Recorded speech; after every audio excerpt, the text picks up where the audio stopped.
testing of the ingredients for 5 years Mm-hmm. was $100,000. Again, because it's organic. And then here's the thing about baking that I don't think a lot of people understand if you're not a baker.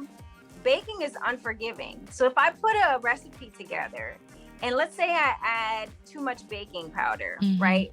Maybe I was supposed to put 3/4 of a teaspoon, but I put a teaspoon. I have to rebake the entire thing. Have you ever had a problem you wish someone somewhere would create a solution for?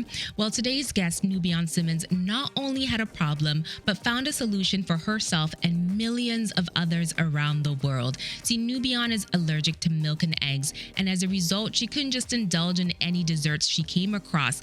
Enter the Pink Bakery. This is her line of baking mixes, sprinkles, and icing that does not contain some of the common allergens we all know about, like milk, eggs, and nuts. She spent 5 years doing research and development, and that took her quite a bit of money. She's now been able to have her own manufacturing plant and distribution streams to get her products out to the world. So if you're interested in hearing how Nubian has been able to build her business, keep on listening. Hi there, it's Sewa, and welcome to another episode of the She's Off Script podcast, where we help you create your own unique blueprint for business success. Before we dive into Nubian's story, don't forget to subscribe and hit that notification bell so you don't miss our next episode. All right, let's dive into it. Nubian Simmons, welcome to She's Off Script. Thank you for being here. Thank you for having me, Sewa. So, for anyone who hasn't come across you yet, could you share who you are and what you do? Yes. So my name is Nubian Simmons. I'm the owner of the Pink Bakery. We make premium top allergen-free baking mixes for people who have food allergies. Everything we use is all organic, non-GMO, gluten-free, and fair trade. Everything's naturally vegan, and we make it all in our own dedicated top allergen-free facility. I started my company because I have food allergies to milk and wheat. And so I'm just so thankful that now what was such a hardship for me, I'm now able to help other people because I've come up with a solution. So Oh, I love that. I know I've heard you say before that ours is not the face of allergy conversations. Most people, probably people of color, probably don't think to get their kids tested unless there's something deadly going on. And so I appreciate that you are bringing our community into this conversation about allergy free foods, and you're showing that there is an alternative for us. absolutely. And that's something that I talk about very candidly on several platforms. Like whenever someone, interviews me, is that we are not the face of food allergies. And we need to help change that because Mm-hmm. we get reactions just as much as anybody else, but we're never highlighted. We're never talked about, and that's something that needs to change. Mm-hmm. So, looking at your background, you've studied engineering, you've done biology, chemistry, you even went down the path of being a teacher at one point. How did you make the leap then into baking and selling packaged goods? Yeah. So I truly believe in trusting the path, right? When I was in school, I went to Tennessee State University. When I was enrolled, I had been, prior to that, I had been in engineering programs like my whole life, at Marquette and at University of Wisconsin, Milwaukee, here in Milwaukee. And so I thought that's what I was going to do, because I had done it. But I think I Mm-hmm. was so burnt out from it that it was like, I want to explore something else. And, in college, you're trying to find yourself anyway. So I was really trying to see, like where I fit. Everybody else knew what they wanted to do, and I felt so conflicted. And I had some anxiety around that, because again, it's like they're all going to graduate in 4 years. I'm on the 5-year path, Mm-hmm. and it was like, how am I going to get my life together? And so I did. I explored engineering, chemistry, biology, and then ended with a degree in teaching and with a concentration in science and math, and then got my MBA in supply chain management. And I'll tell you, I use all of that in this business.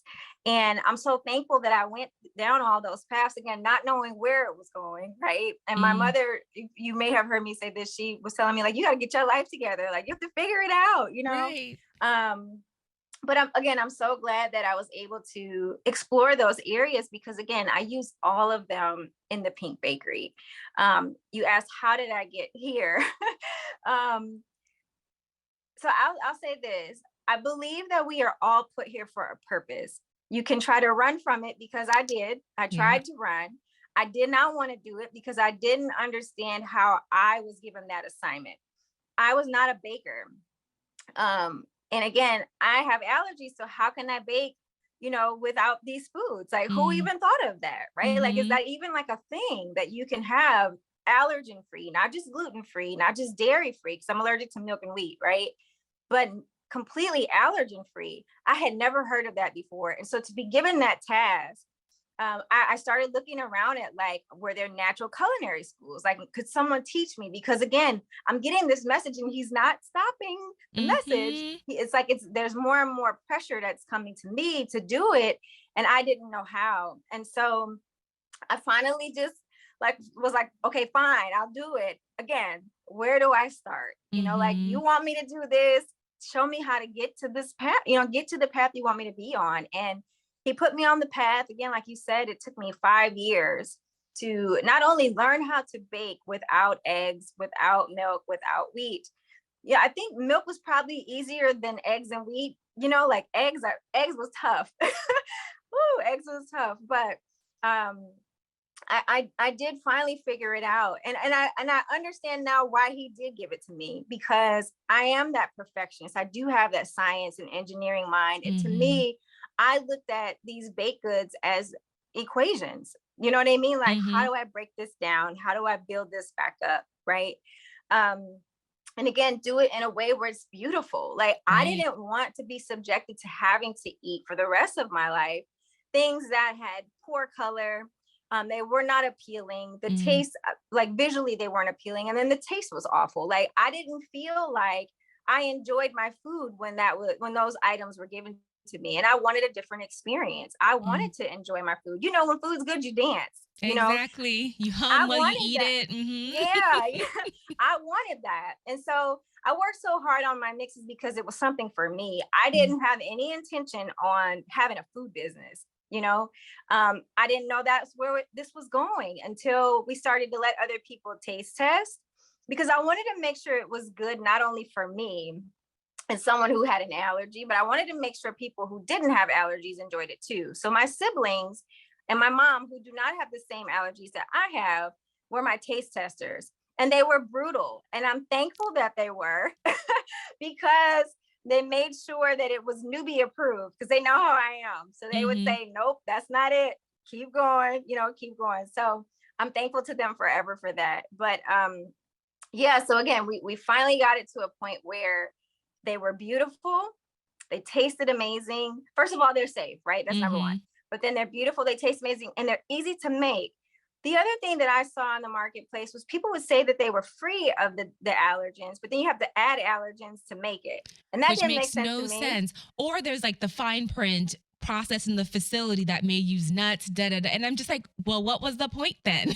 Exactly. You did all that work for, yeah, exactly. I agree. And so that's why for us, I respond very negatively to cross contamination. So at my manufacturing facility, none of these allergens exist. And even though it's the harder route and it's the more expensive route to Mm, go this way, I feel so much peace knowing that whoever buys from us is safe. hmm. We don't have to worry about lines that have been cross contaminated. Like, that wasn't anything I was interested in. But yeah, I'm so thankful that we are where we are today. Yeah. And to take you back a little bit, as you were doing all the testing, what were you doing for income? Was that your sole focus, just testing for 5 years, or were you teaching? How were you generating income to buy all the raw stuff to test with? Right. So prior to becoming a baker, I was a graphic designer. And Mm, so I had money saved up that I used to, buy all these ingredients. Because again, this is all organic, right? So, organic is cha-ching, is not money. Yep. inexpensive, right? It Mm-hmm. is very, very expensive. And so yeah, I used the money that I had saved up from my graphic design jobs. But when that money ran out, because it ran out, Mm. um, I begged my mom and, my family, and they, very graciously supported what I did. If I had to do any type of graphic design jobs, I would do them, just to go ahead and make sure that I'd be able to pay for what I needed to pay for. But it was a lot of begging going on. I mean, you do what you have to do to begin with, but once you had perfected the actual recipe, what was your next step? So actually, what I did first actually wasn't even to perfect the recipes. It was secure the name. Um, Mm. because I know that I want to sell it, right? Like I knew that. And so I was looking at, because this is not my first time in entrepreneurship, right? This is my second, I think second Mhm. or third time in And entrepreneurship. for But context, this business started in 2014. Is that right? yes, Mhm. yes. This one started in 2014. That's when I incorporated it. Yes. Okay. Because I had been playing around with flowers since 2012, but got really, really serious in 2013. My mom got diagnosed with breast cancer Mm. that same year. And I was the one in our family that had the availability to help take care of her. So I stopped my graphic design business, and I had wrote on my vision board. I remember before she got diagnosed, I wrote on my vision board that I'm going to dedicate all this time to the Pink Bakery, because I had come up with the name already. And the way I got the name was because I was a graphic designer. I understood color theory, and pink means love. And so I wanted my company name to be able to express love, but I didn't want to call it the Love Bakery. Like I thought that was kind of cheesy, Mm.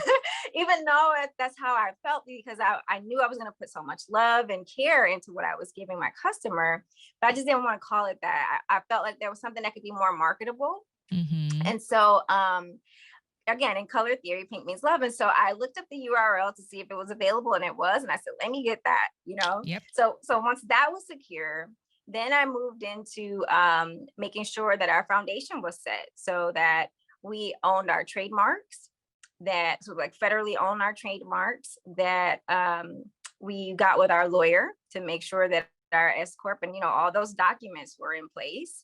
Because I feel like until you have your foundation, you can't build, Mm. right? But once that's Yes. solid, you can. I mean, the sky is the limit, right? Because you're solid on the bottom. So, um, and so again, so this was all actually happening simultaneously. I can't say that I was not baking at the same time, but I Mhm. wanted to make sure the business parts were together, because now we see, this was 2013. People weren't really buying URLs like that yet. You know what I Mm. mean? Like it now, how it is today, people will just buy a URL and park it Yep. and make you pay for it, Yes, because it's a you know what I business in mean? So that, itself. Yep.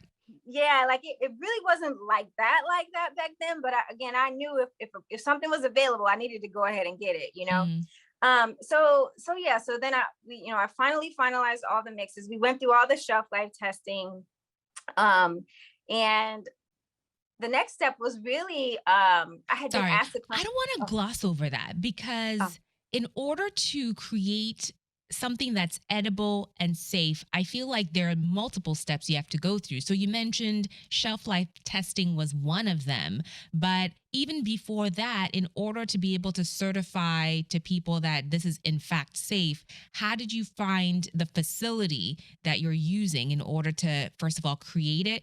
What does shelf life testing look like? Maybe you can walk us through that process of the product itself.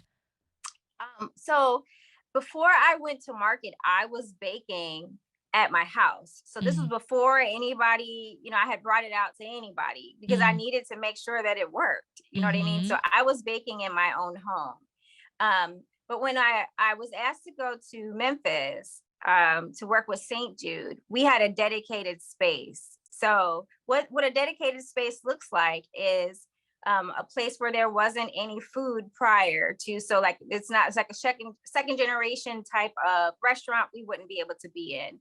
A community kitchen we wouldn't be able to be Mm. in. We need to be in something primarily like office space, where again their food production did not happen, because the Mm. proteins could still be in on the walls, on the ceiling fans, on the light fixtures, like things that most people may not think about.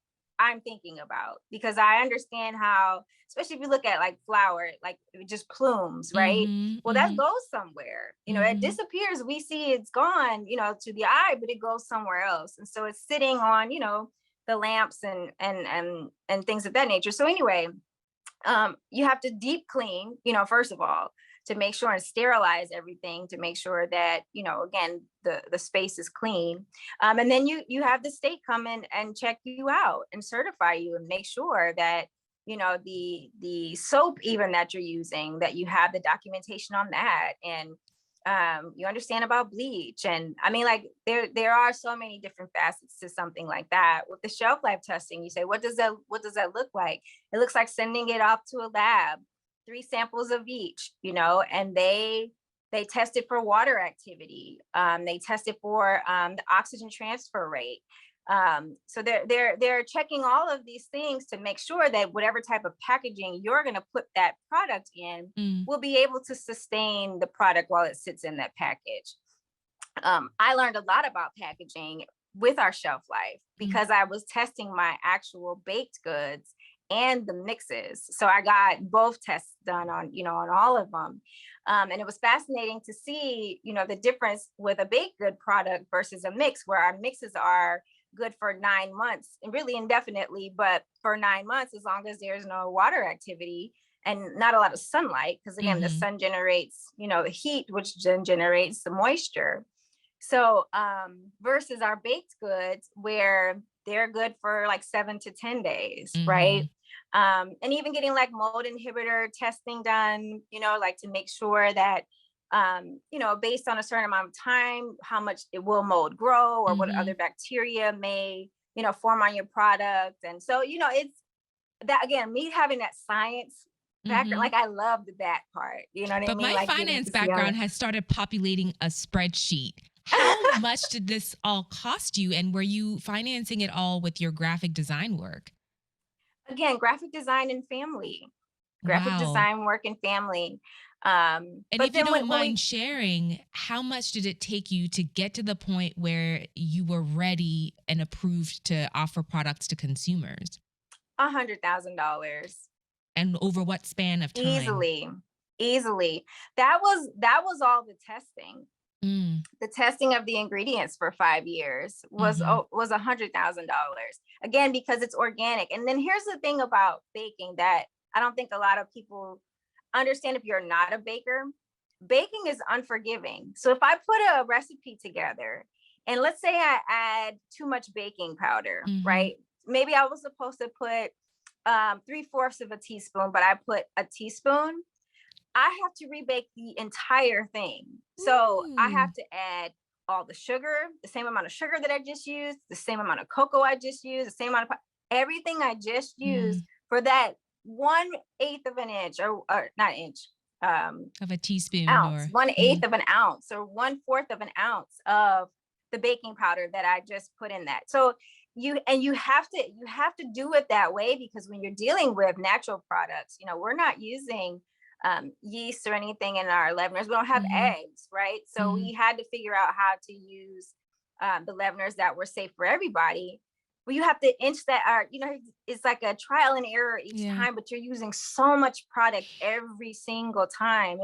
And maybe you didn't like the texture on that one. So maybe you need to adjust a little bit more here or adjust a little bit more there. I felt like I was like customizing something. Mhm. And it was an awesome experience to be able to learn that way, because now I can look at people's products, even like in the supermarket, and say, oh, they had too much sugar in that. You know what I mean? Or, oh, Mhm. that's over leavened. I can see it based on, me going through that experience. Okay. So now you're $100,000 in, you're over 6 years in, you're ready to offer your product to the public. What does distribution look like? So at that point, again, we started in the farmers market, and it was awesome because we got to touch our customer, and talk to them and listen to Mhm. what they wanted. Initially, I wasn't even going to bake. I started with just the mixes, and people were like, because we're a premium brand, they were like, okay, I need to know what this tastes like for this price that you're asking. Yes, yes. Now, what is the price so people have the context? Because we've heard what goes into it, but what is the price? So we have we have a total of 5 mixes. Mm. 3 of our mixes are $18. That's our brownie mix, which gives you about 15 brownies. We have our sugar cookie mix, which gives you 30 to 60 cookies. We have our flour mix, which gives you 7 cups of flour. And then we have 2 cakes. So we have a chocolate cake and Mm. a white cake. And with the chocolate cake and the white cake, you have frostings that come with it. So it's a pair, right? It's a bundle. Nice. And sprinkles also come along with it. So, and the frosting is made from scratch as well. Mm. So again, imagine an allergen-free frosting that's made without any Yeah. additives. You know what I mean? Like You have to pay these a things are premium for that. they're God's recipes. That's what I tell people, because again, for me not to be a baker and for me not to have any culinary experience, to be able to have created what we have is just Mm-hmm. incredible. Mm-hmm. It's incredible.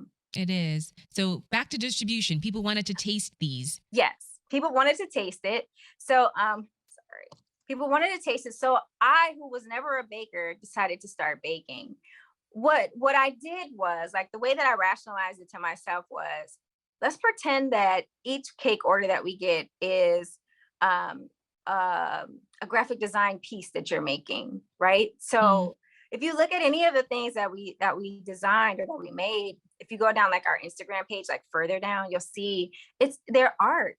It's Mm-hmm. beautiful. We use Mm-hmm. only plant-based colorings, because that's another thing for me. I refuse to use artificial colors because I know what those things do to the body. Mm-hmm. And so everything's plant-based. So we started in the farmers market. We were in like 5 markets selling out. And it got to the point for me where I couldn't do it anymore as far as being in the markets and doing custom orders, because we started to get a lot of custom orders. Mm-hmm. So I shifted to just the custom order model, and we were doing really well with that. And then COVID hit. Yeah. And honestly, I'll say this prior before I tell you about COVID. We have been looking for our own place, like, because I was in this small place. I had it was so small I couldn't even hire anybody, and I was baking on one rack because the temperature wasn't consistent on both racks. Ooh. So it was one rack, right? And but again, it's like, okay, this is just what I gotta do. Mm-hmm. So we wanted to build our own place. So I had some land that I had under contract for 7 months, and there were some title issues. So I was working with the people, I was at court with them, like, I'm down for the cause because I understand what I can build on this land. Mm-hmm. And so we get the title clear, and then it's like time for the environmental test to get done. Because if you buy it, before you buy any land, okay, anybody, Mm-hmm. make sure you get the environmental test done first, Mm-hmm. because the report's done first, because it lets you know what was on that land, even like back 100 years. Mm-hmm. Which was fascinating to see that documentation as well. But the thing about my land was, 100 years ago, we found this out. There was a dry cleaner, and because it was a Ooh. dry cleaner, the Mm-hmm. toxins were still sitting in the Chemicals. land. So Yeah. the land came back toxic, and we were not able to move forward with the Mm. purchase. And I said to my brother and my sister before that happened, before we got the results back, I said, if this doesn't work, I don't think I'm supposed to stay in Memphis for this leg of the journey. I think, you have to, in my opinion, you have to start paying attention to signs. I'm a big signs Mm. person. And it just was not working out there from that respect. I still have my customers who supported us, but I Mm-hmm. needed to get bigger, because it was just me baking and I Yeah. was burning out and I could feel it. And I knew, again, if we could get a space, I could hire people, we could move forward a lot faster. Like I said, COVID hits like a week later. So I'm devastated from the loss of the land. Then I'm devastated because of COVID. Mm. And it's like, what is going on? How do we stay in business? Because now, they had all those restrictions where you couldn't even like be around each other, and Yeah. all that. They were shutting the city down. And so I had, again, luckily had some mixes that I had tested before. We had our mixes, and I said, what if I shift everything to mixes? I didn't have my white cake tested at that time, or my cookie. No, no, no, no. My white cake, or my flour, or Mm-hmm. my frostings. So I had to hurry up and send my stuff off, design the packaging for it, Mm. and then introduce all the mixes that we have and the frostings for the first time, right? And I wasn't sure how people were going to receive it because they were so used to me baking for them. Right, And right. now I'm asking you to bake for yourself. Even though Mhm. it's very easy, all you add is oil and water, the convenience factor of me doing it for you is no longer there. So Mhm. there was a huge shift in who my new customer was going to be because my prior customer was the one who liked the convenience of me baking. Now I have to focus on a customer who doesn't mind baking for themselves, But right? you also have to look at the alignment of the time period because everyone has kind of retreated indoors because of COVID. So people are trying to find more things to do indoors. They're baking more than the banana bread craze that we went through. So the timing is also lining up in your favor here. It was. It was. So the fear that I had was resolved because that's exactly what it was. More and more people were looking to bake at home. And Mhm. we were so blessed that we were featured on Tabitha Brown's. She used to do these Mondays, very good Mondays, that's what she called Mhm. it. And I had sent her a box of baked brownies and then also our brownie mix. And Mhm. she featured it and she loved it. She said very good like 4 times. I counted. But I was like, oh, she said it. Oh, she said it again. But so her feature helped us so much too. And then because of the George Floyd stuff, with his murder and the tragedy in that, there were so many people that were looking for Black businesses, like they wanted to Mhm. support Black business. Mhm. And we were very happy again to say, hey, we've been here, Yep.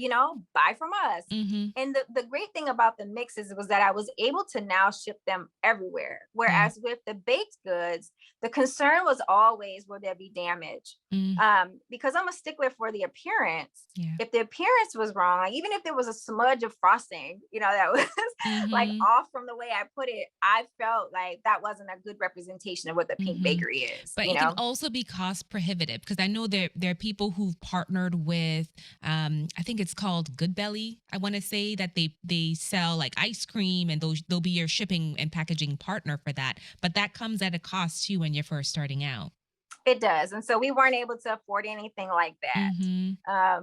And again, because we're allergen free, I have to be very mindful that when it leaves me, where is it going? If it's Mm. not going directly to you, then someone in that supply chain, someone in that, in that space could touch it or could contaminate it. And then when you get it, you think it was us. Mm. So I have to be very careful about where I put it and who I align with and understand what their processes are for Yeah. food and what happens to the packaging. Again, once they receive it, what Mhm. happens to it. And because of that, it has really kind of shifted the way I think about how I want to move forward and who I want to Mhm. partner with in my distributors and Yeah. where some of the opportunities are for us.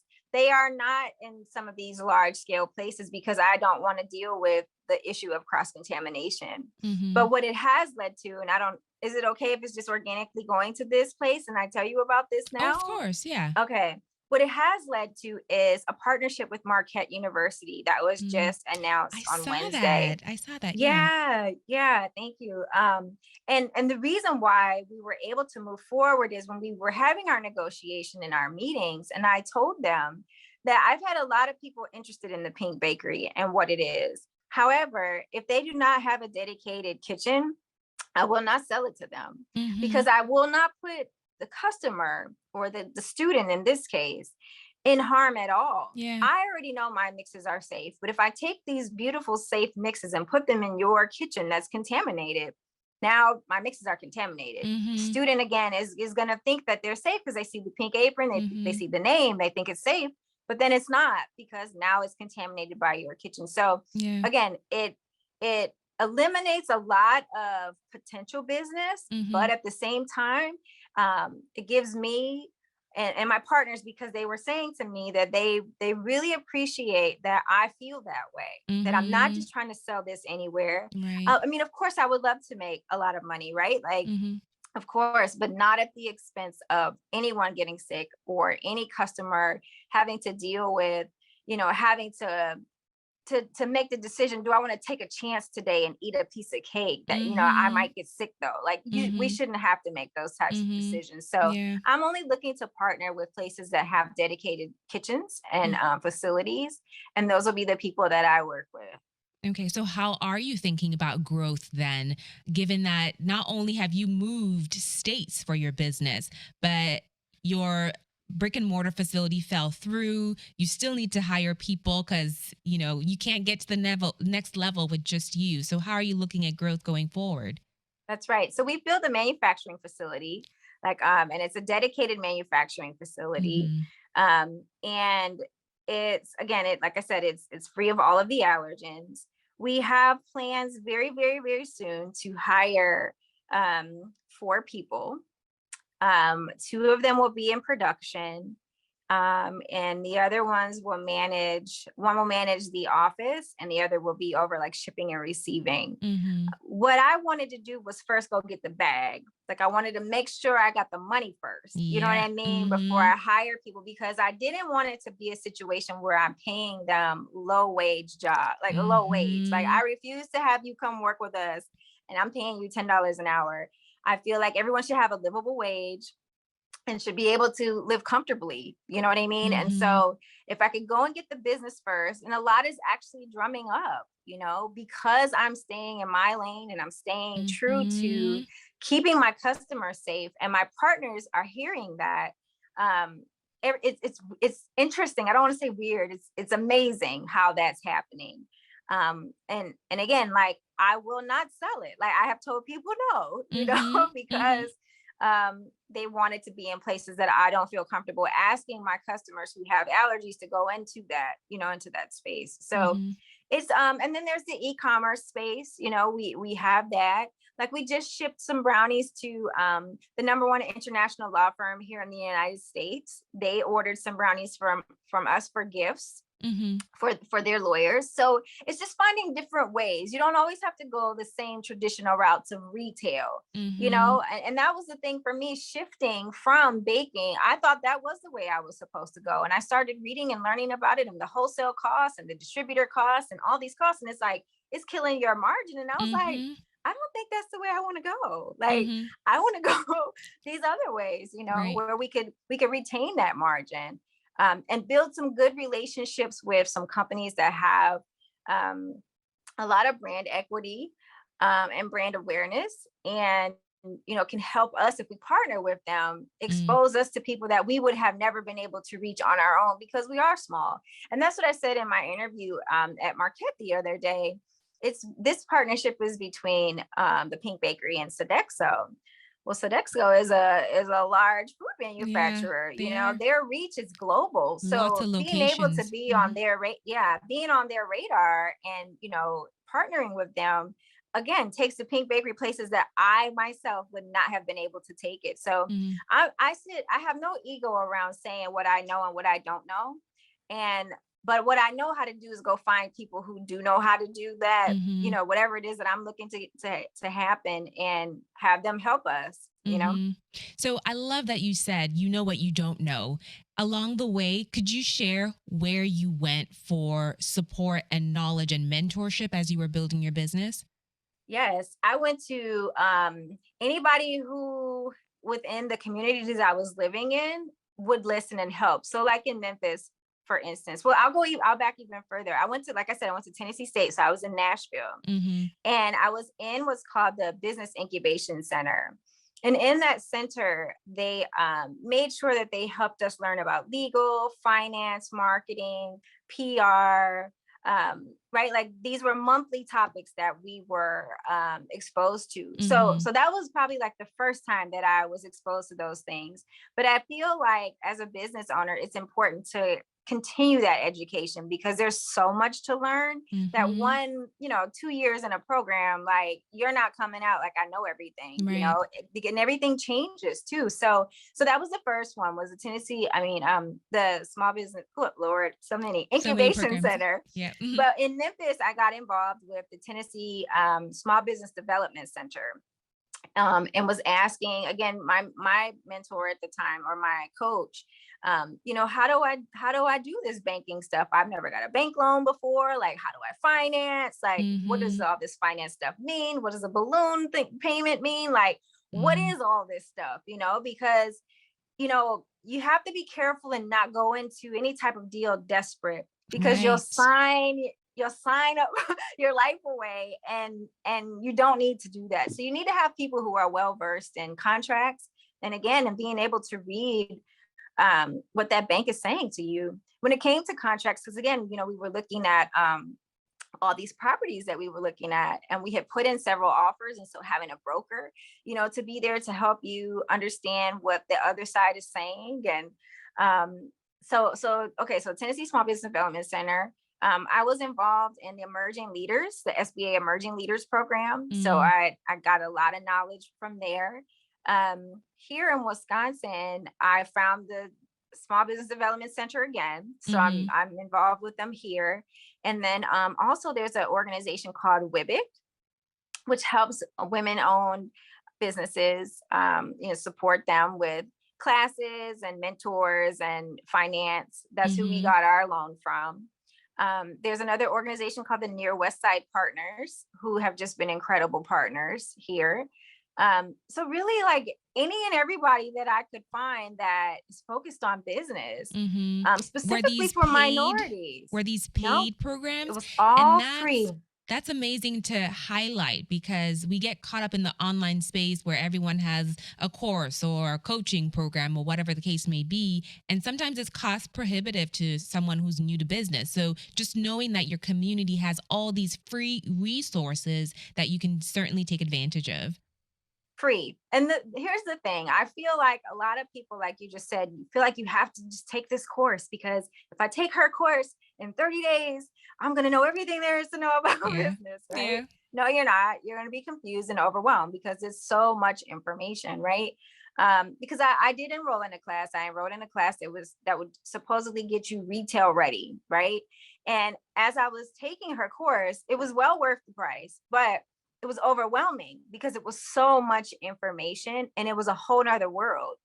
And so I took that information and went and asked, again, all these free resources that are in the community. What does this stuff mean? How does this work? How do I do this? Do you have connections here? Do you have connections there? The great thing about, like, the Small Business Development Center, or like I said, WIBIC here, or the Near West Side Partners, they know everybody in the city, right? Mm. So they can connect you with whoever. And again, these are free relationships. So if Mm-hmm. I have to give you some brownies for you to help me, I'm baking some brownies. You know what Right. I mean? Right.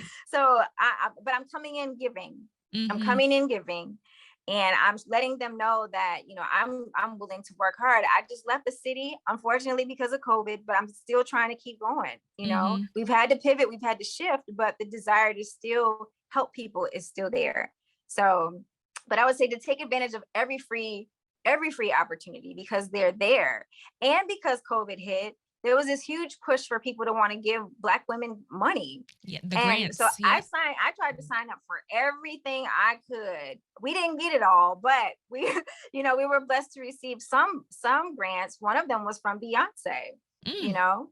The other one was from the James Beard Foundation. So again, if you put yourself out there, I feel like things will come back to you. So I put myself out there as much as I can, while still trying to, maintain everything else too. So And you've certainly done a good job. I came across you by chance because you've put yourself out there and you've gotten some great coverage for the work that you're doing.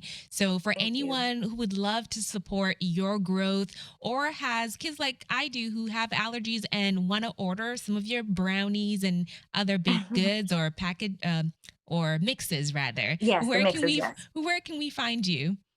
You can find everything on thepinkbakery.com. So it's ThePinkBakery.com. And we send everything right to the house. If you just want to follow us on Instagram or Facebook or TikTok, our handles are the Pink Bakery DM. The DM stands for dessert mixes. But you'll Nice. see the pink apron, and that's how you know that it's us. If you enjoyed this episode with Nubian, don't forget that we have over 150 audio episodes you can binge listen to on she'soffscript.com or anywhere else audio podcasts are available. Before you head out, don't forget to subscribe and hit that notification bell so you don't miss our next episode. All right, we'll see you next episode. Bye.